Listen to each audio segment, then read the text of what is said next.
Welcome to the show, guys. We're going to be taking a trip to Thailand this morning. Thailand? It's not Thailand, it's Thailand. I would date Thailand. One of Nigeria's finest footballers. But we should have started off the show by congratulating. Oh, yes. We did a quadruple. Yeah. Quadruple. The quadruple? Team of the year. Team of the year, goalkeeper of the year, women's player of the year, men's player of the year. They would know that. I know, of course. I even played it on my show. I haven't played it on your show. I played the clip. Played it. He actually, what you call it, the song that brought in, introduced for the lovely Great Jehovah, yeah? Yeah, Great Jehovah. That was in recognition of the exploits of Oshoala, Osimhen, Nadoze, and the Super Falcons. Yeah, great thing that Osimhen did. Thanking Emmanuel Amunike. Yes, I absolutely really wonderful stuff. Wonderful stuff. Did you Drogba? And there is some kind of rumor making the rounds. I can't authenticate, but story is that Amunike voted for Mohamed Salah. Amunike didn't vote. That's why I said it's a rumor.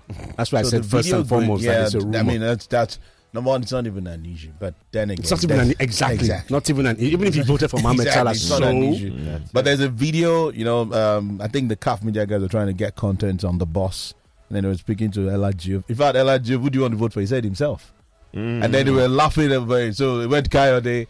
They started mentioning names and got to Amunike and he mentioned Salah. Another person said Aussie. Like, and they were just having fun, and then some of our people jumped on it. Yeah. And like, people in a bad mood. I said that's the guy that discovered us, whether you like it. And then or this thing about if you vote for somebody who's not Nigerian, that means you're unpatriotic, you're biased. You don't like the person. You're a hater. That's absolute nonsense. But absolute nonsense. That's how we run our country, really. That we just a lot of us we're very sentimental. Not a lot of. I mean, there's one year that I didn't say most. What was lot. What was the year that Mikel Obi went head to head with Yaya Toure? What year was that? 2013. I would have voted for Yaya Toure every day of the week. And even twice on Sunday. Every day of the week. Chagwa Adebola, they would have voted for Yaya Toure every day. They're not in the same class. Not in the same class at all. Not at all. No. And people are still going on and on about how Mikel should have won. Not in the same class. Because we. But as far as what? Because we hosted there was Mikel should have won. Whatever reason they give. I'm sure that's the only reason. Whatever reason. Anyway, so congrats to Nigeria and the NFF president is lapping it all up. That will be definitely one of his high moments as one of his achievements. Yeah. He qualifies for World Cup. Is it him? It's not him as a players now. Because the honest truth is, you can't win African Football of the Year and not be at the World Cup. Exactly. So now that he's latching onto it as now my own. The point is, it's for the Football Federation to give them everything that they need in terms of preparation. But you can't go on the pitch and play now. You can't. Well, the last president, and to be honest, everything. That's everything. One. When people say, to admit that gave us everything. When people say that, Amadou Pinnick didn't do anything for Nigerian football, sometimes I laugh. But in terms of preparing the Super Eagles for every major tournament, including AFCON. He put his. I don't think there's no NFF president who did half as much as Pinnick did. That statement got someone for our national teams. No, that wasn't what got him standing. Stop giving false news. What's that? No, what did Carter say? It's coincidental. The Pinnick talk got you standing. He stood up because he's feeling a bit uncomfortable. I know, but I think Alhaji Begaritu did very well. One shouldn't forget that he was under his tenure that Super Eagles won in 2013, and he and the Alhaji Begari board as well were excellent. They were the ones that took a risk on Stephen Keshi, and the rest, as they say, is history. So yeah, people have performed. It's unfortunate, and it's very, very unfortunate that we couldn't go for the last World Cup. Really, it just wasn't meant to be. Because as you rightly said, everything was put in place, but we just couldn't. You can take a horse to the river. Capacity. You can take a horse to the river. You just can't make it drink. That's the bottom line. The horse was at the proverbial with his nose in right in it for those who drink. Do we say we're having a Man U or Chelsea moment? Where? How did Nigeria and Nigeria turn to Man U Chelsea? I'm just saying that we got everything, but we couldn't go to the World Cup. Let's talk about what's happening. What's Man U Chelsea in this one? Let's read the news. But I just hope, rounding up on the same issue, I just hope that this will be the start of great things for him. Yeah. Because for me, without translating what he has done for Napoli into the Super Eagles, great things for him would be not signing a new contract at Napoli and transferring to the Premier League. I don't really care whether that would be a great thing. No, for me, that's everything. Whether he goes to the Premier League and joins City or United, it's the best league in the world, Shegun. Yeah, I know, but that's all personal. If he goes there, perform there. But are you sure he wouldn't join Chelsea? Well, whatever. But what I'm saying is, what I would want for Victor Osimhen is to be able to translate his mercurial skills, his talents, into success. But to be fair on him, I think he's doing that already. No, his numbers for Nigeria has been, it's pretty good so far. The thing is, Nigeria don't play enough international games. Yeah, but the numbers we don't qualify and do well at some of the biggest tournaments. We're saying the same thing. We didn't qualify for World Cup. After that, we qualified for. He wasn't available. Yeah. So but now that he's been made captain, is that official now? That could be different. Is that official? He's official. Yeah, official captain ahead of the Africa Cup of Nations. What happened to the former captain? Who's that? Ahmed Musa. Yes. Ahmed Musa is a captain, and Ahmed Musa is not in the team. But what if he makes the team? How can he make the how? Are you Pesero? Ahmed Musa is unofficially retired. This Nations Cup, national team now. Nations Cup. If we make him, it's not possible now. Says who? He can make it. Anyways, he can make it. Congratulations to all of them, sir. Very, very well done. Very, very well done. Let's do it again. Yeah, let's do it again. More of this. Double. Have you ever had a double or a triple, I guess? Male and female? I don't think so. I don't remember. No, we've never had it. We've never had a double. The last time was 99, right? The year Kano won. Who was that? Should be Akide or somebody. They never started. Kano last won in 99. So who was? You remember 99? AFCON win wasn't official for women. Yeah, it wasn't official. Though. No, we played. The AFCON was played in 1998. The one we hosted. Women, Abi. Yeah, women. And then we went to the World Cup in 99. That first win wasn't official. The 98 World Cup. The AFCON. Yeah, which one? Women or men? Women now. No, we're talking women now. Yeah. Sorry. 98. Was it 98? Did we start out? Did we start AFCON in 98? Okay. But that's an interesting thing. So is it possible that was there a women's award in 99 anyway? That's the first question we should ask ourselves. Because if there was, that means it definitely went to a Nigerian. Of course not. Because is that something we can check out? I mean, anyway. Or any of our listeners, if we have that information. But that's a very interesting question. Okay. Typical example of collecting money from your junior. What has that got to do with anything now? Where did that come from? Typical example of collecting money. You're the one that's supposed to be serving information. You should make listeners, they tell you. Yes, because Mr. Wizkid. And you know the funny thing, if Charles here say Wizkid Day and Nemo share this morning, in the face and Nemo say, Abura, I just drive by. You're doing well. I'm proud of you. Papa. Go open sunroof, make something fall in. I said a gift. If he comes to my area, my house, and says, bros, I've been watching, I've been listening, take this 2024 Range Rover. That gift now. You can't turn down a gift. Money. No, it's not physical cash. Yeah. But money is money. Okay, it's not cash. Essence. If he comes to my house with 2 bags of Ghana must go and says, take this money. No, I will not take it. To buy 2024. No, I will not take it. Go and buy it and bring it. Go and buy it and bring or if you collect, you can sell it and own the money. Why should I sell a car? Why should I even sell a gift? So I even give out a gift. A gift is something that comes from somebody's heart. So the money doesn't come from his heart. You don't give out a gift. You don't give out a gift. Should we do Thailand first before we do the news hound? Yeah, let's do it and get it out of the way. What do you mean by that? What kind of talk is that? Listen, you all go Thailand. What kind of talk is that? You all go Thailand now. Let you drop it. Hey, John, since you're obsessed with it and deceiving our listeners, say they go, whiskey go give you money, you don't take. You ain't crazy.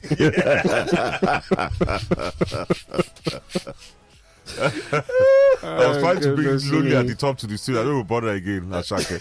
And if I bring her, I say, hey, don't give Charles money. I don't want. Not the hear word.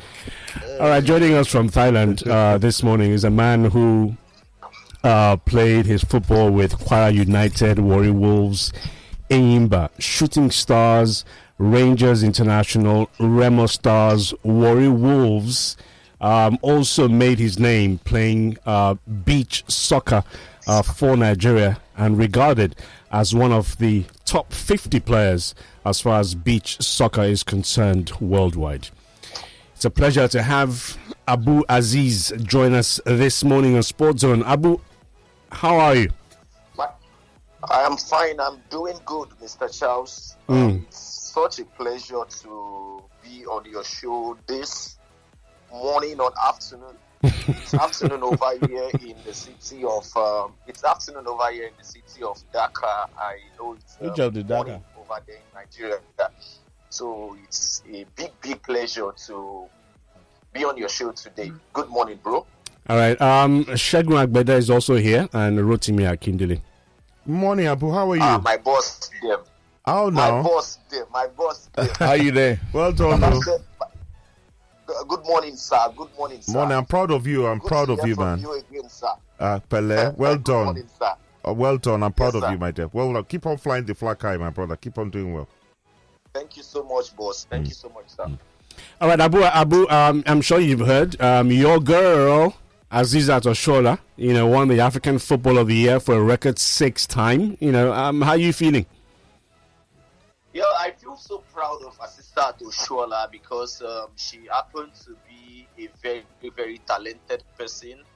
She has written her name in the history of football in the world, not just in Africa, not just in Nigeria, because in a short while she has won 6 African bests, and that happened to be a very, very remarkable record for her. If she stops playing football today, I think she has already done well for herself, and I don't think her name would ever go away from football, especially female football. She has done so well. Irrespective of some recent injury problems she has been having, she still tried as much as possible to keep doing what she knows how to do best, and that is about scoring goals, winning awards for herself and her team, Barcelona. So I think she's doing well for herself. I am so proud of her. Okay, Abu. We mentioned earlier all the teams that you've played for in the Nigerian Professional Football League. What exactly has led you all the way to Thailand, where you're playing at Chittagong Abahani Limited? Hey! All the way to Thailand. Bangladesh. Okay. I'm in Bangladesh. Okay, Yeah, Bangladesh. The truth is, Nigeria football happens to be a very, very good place to play football, and playing in some of the top clubs in Nigeria League has really pushed me to a certain level of endurance in football. If you have to play football in Nigeria League, you have to be very, very tough physically, mentally, and that has really, really brought me this far. But one thing I've also learned to understand is that in life, in as much as you play for passion, you also have to play for yourself, your family, and what you earn at the end of the day. One day football would surely end, and you would have to look back and tell yourself, what have you put together, what have you earned, what would you hold on to when it finally ends. At the moment, no disrespect to Nigeria League, no disrespect at all, but the Bangladesh League right now is paying financially more than the leagues in Nigeria.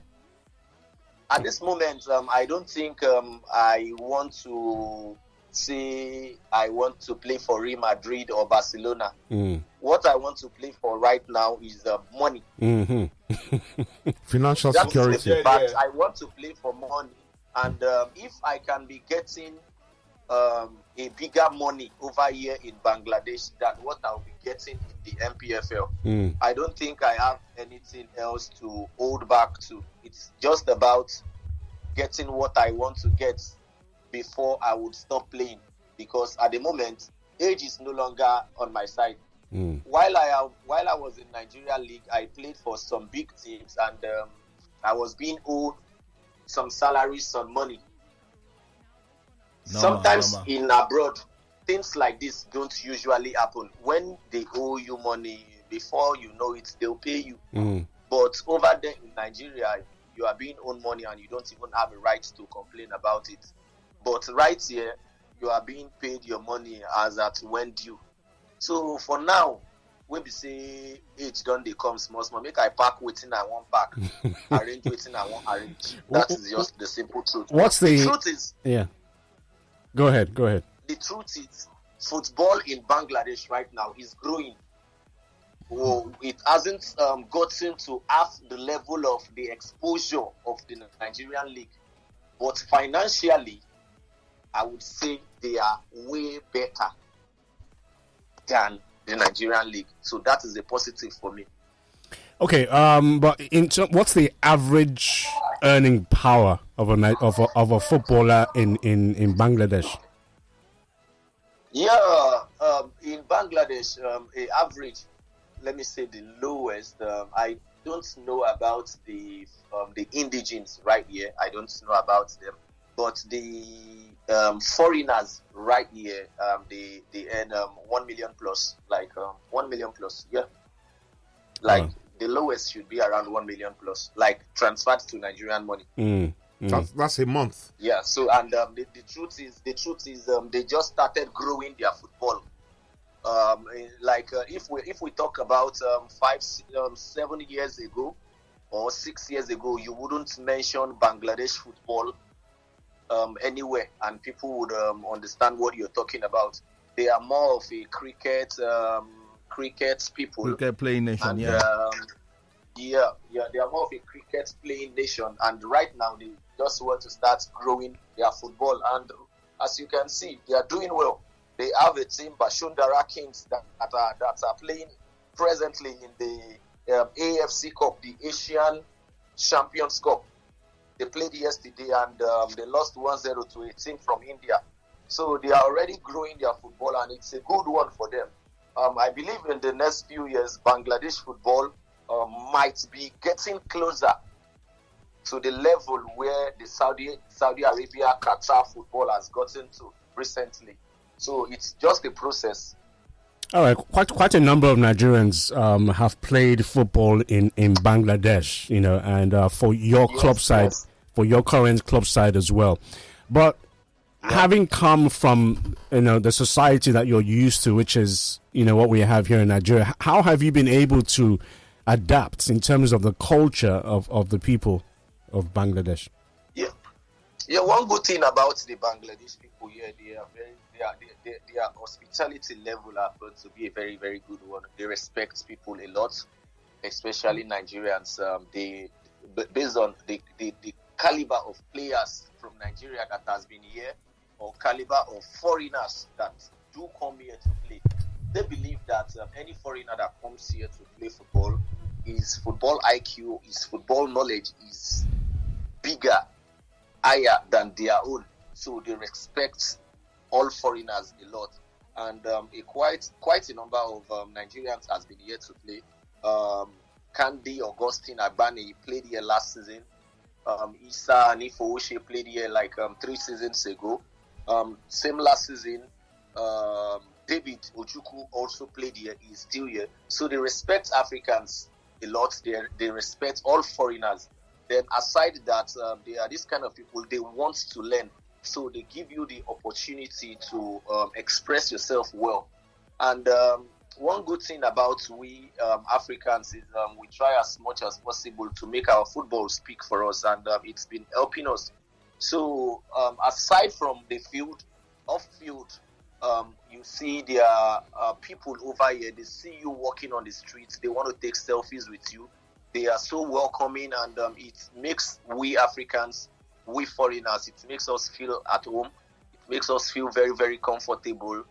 I have been here for, let's say, 1 month now. I haven't seen any sort of racism or discrimination among them. They are very, very welcoming, and it makes we feel so welcomed, feel at home, and most of the places just be like, say, person there, Alaba International. So we balance. Abu, for me, I mean, when you mentioned the possibility of Bangladesh catching up to Saudi or being proxy with Saudi and Qatar in footballing terms, does it mean there's that much money? I don't really see Bangladesh as a very rich country. Yeah, but do they have the money? Do they have the funds to drive the league? One thing I have noticed about them is they are trying as much as possible to grow their football. The Saudi Arabia also didn't start just one day. They started gradually before they got to that level. Right now, you might be surprised if I tell you there are players in the Saudi Arabia, in the Bangladesh league. There are players right here that collect 25,000 monthly. Dollars. I know you'll be surprised. Dollars. Yes, monthly. There are players here in the Bangladesh league. How much do they collect? You want me to find out? Bros, I don't feel that it's kind of make them go catch me for No, go find You don't be hungry. Don't worry, Abu. So you so make you send that money later. But what the point Bros, the truth is there are players in the Bangladesh league that earns at least $25,000 per month. No, but Abu, but what I'm asking, for a country like Bangladesh to pay that much, it shows that they want to grow football in that country. I am not saying they are up to the Saudi Arabian league right now, but it's a matter of years. With the way they are going, they will surely get there, because every year, every transfer window, they try as much as possible to bring in some foreign players to improve their league.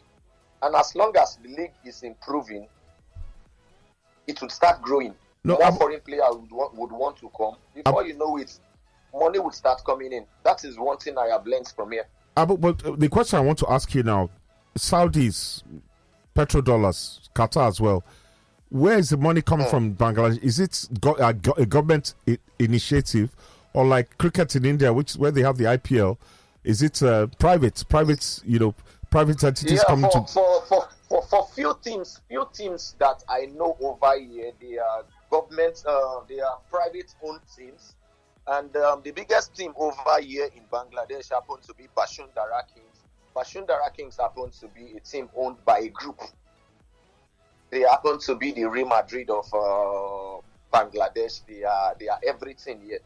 That is the team that my guy Mfon Udo plays for. They are everything here. They are owned by a group. So many other teams here, they are being owned by private people, or let me say a city. Like the team I play for, Chittagong Bahani, it happens to be a city-owned team. Okay. So I think this is where their money comes from to run the team. All right, I bet greet phone from you. I bet greet and well. Sure, bankers. I'll surely do that. I should. Hail for me well. Okay, so what's your plan? Right, what's your plan, Aziz? Is it to end your career in Bangladesh, or are you hoping to further move? Yeah, one thing I have learned in life is you are actually praying for something and you don't know the plans God is having for you. A few months before now, I didn't even expect myself to be here. But let me see, not giving up and hard work brought me this far. My own personal plan now to play very, very well when season starts. Our season starts on the 22nd of December this year. Okay. My own personal plan is to play well and get a bigger offer. But the bigger offer that I am praying for is God just show me the way. If the biggest team for Bangladesh sign me, I am perfectly okay. If now another club for Saudi Arabia call me, I am perfectly okay. But my initial plan right now is to start the season well, do well, and end the season well. By then, anywhere we God won't carry me go, I balance. The most important thing is say, make big offer come, make big money come. Right now, I don't think I want to start looking for a name. What I'm looking for right now is money. Now that one important first. Okay. Alhamdulillah. All right. Yes, boss. All right. Thank you so much, Abu Aziz, for talking to us on Sports Zone. We'll continue to wish you well, pray for you. And I like your honesty. I like your honesty. That's a trait that you've always had. And yeah, right. Yeah, always speaking the truth at all times. Thank you so much, Abu. Thanks, Abu. We wish you well. Thank you, Abu, Maria. God bless. Take care. Bye. Lovely guy. Down to earth, highly intelligent and articulate, and yeah, fine. Down to earth, close to space. Just saying. Close to space. I really don't know what that means. But I want to know. We learn every day. We learn every day. What do you mean by close to space? I'll tell you outside the news out. This routine is very coded. By the way, Marvelous Mercy Akide was named African Woman Player of the Year in 1999 alongside Kanu as fantastic. So that's our second double. How many years apart? But this double was not officially recorded. That's what I said. Back in 99, it wasn't official. Yeah. Even the AFCON that we won then wasn't, but she held the title until 2002. Anyway, so yeah. So that's 24 years apart. In fact, one thing we should pray now is that it should be another 24 years. Two things. It should be another 24 years before a Nigerian. It's not possible. Exactly. Which Nigerian player is high flying outside? Exactly. Which Nigerian player popping up? No. Which Nigerian player has then secondly that a future that we can say, okay, maybe in the next 5 years. Boniface. I even Osimhen to repeat. I mean, like no, Osimhen can repeat. But he's asking other Nigerian players. It's got to repeat. It's got to repeat. Has any Nigerian player repeated? Now you're thinking. I have to think because they're playing. Okay, who the ones who will pack on the last game we played. No, you talk about Nigerian players. Giftaban looks like a big potential to win AFCON. I mean, sorry, to be African player of the year. To be very good for Nigeria and then probably get a big club. But has any Nigerian player repeated? Back to back. Not back to back, but has more than one. Kanu now. Okay. Oh, he has two. Okay, fine. So Osimhen should be gunning for that. Oh well, fingers crossed. Anyway, can we do? All right, let's squeeze in the news hound before we take our first break. Okay. Yeah, we can do that in 5 minutes. Yes. Okay. All right.